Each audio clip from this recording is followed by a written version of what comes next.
Welcome back to the Dish on Reality with Tonia and Trina. Hey. Well, this segment here, we talk about real things that's going on in the news. And one of the stories that we actually started talking about last week was Prince and him not having a will. My sister was just telling me some interesting facts about that. Yes, it's a mess. Okay, see, this is why we need to have wills. Now there are like 700 people claiming to be Prince siblings. And now we have a guy who's in prison. Oh, Prince is my daddy. My mama hooked up with him in 1976. Really? Well, you know what? I saw a picture of him. He kind of looked like him. Oh, Jesus. Well, why you wait till the man died? But let me just say this. We got to have mama look at him. Because our mom is an automatic DNA test. She could look. She'd be like, that ain't his. And I'm like, what? She like, I'm telling you.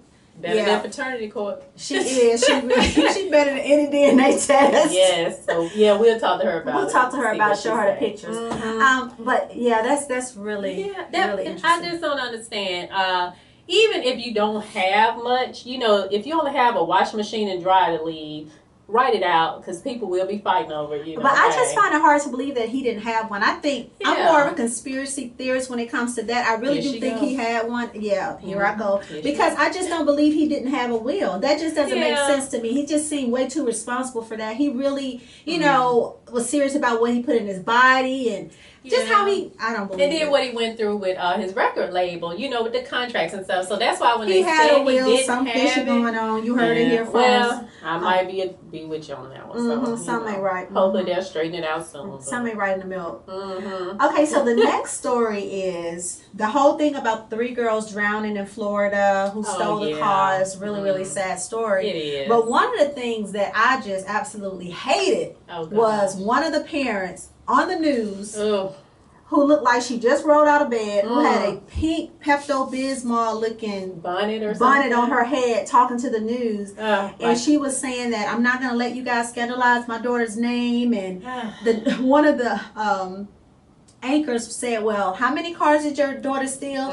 And the mama said, it don't matter how many cars she stole. Really?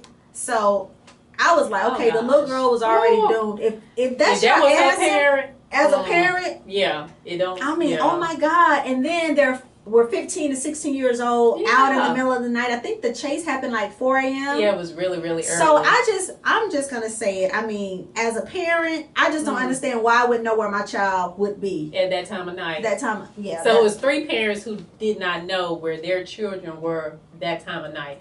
It's very sad that happened to them, but you know. It's just also sad, too, that at 15 and 16, they had mug shots. Not just one. They had several. Several mug shots. So it's like, what are you doing as a parent to allow this type of behavior? Are you trying to curb it? I mean, what is going on in the household? I don't think so, because they talked about how the girls were like best friends. If my son has a group of best friends and they keep getting in trouble together, you're not hanging around them anymore. You're not going to be with them. Like Mama used to tell us, I don't want you playing with them no more. Yeah, all the time. All the time. And they were never allowed back at the house. Yes, you were the company that you keep. So, which is just bananas. It is. Then one of the other things I wanted to talk about and touch on this week too is the little girl in Delaware, the 16-year-old who was jumped in the bathroom that ended up dying because she had a heart condition. And see, I didn't know that till you told me. I thought it was from her injuries from the fight or whatever. But either way, it's just sad. You know, I just hate how these kids these days, like, they always want to have these big fights and everybody wants to record these days, you know, instead of breaking it up or calling the authority to, you know, come and intervene. And it's just so sad that happened to that girl. You know, I just feel so bad for her and her parents. Yes. And, you know, I just wouldn't know what to do if something like that happened to my son. I would just...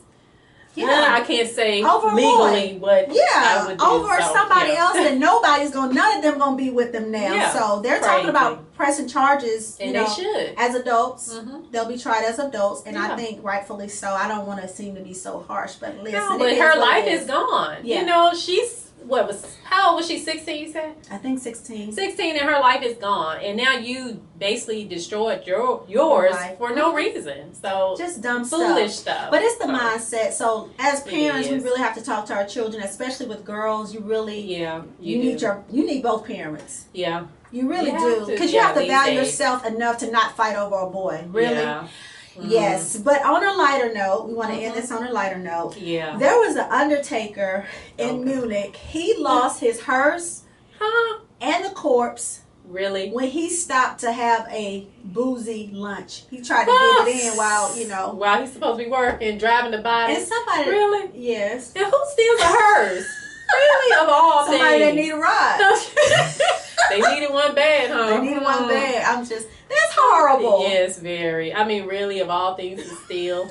Oh, okay. Listen, it happens. I've never been over there, but if that's what they stealing, you're saying you're may not want to visit. But. I know, just absolutely crazy. Yes, very. So when we come back, we'll have our guest, Mr. Talik Wynn, and he's going to be featured in our Real Moves segment, and we're going to talk to him about everything. Yeah. And then at the end of the show, I'm going to talk about what's new in technology this week. And so I'm really, really excited. So we got a good show coming up, guys. Stay tuned to The Dish on Reality. Yes.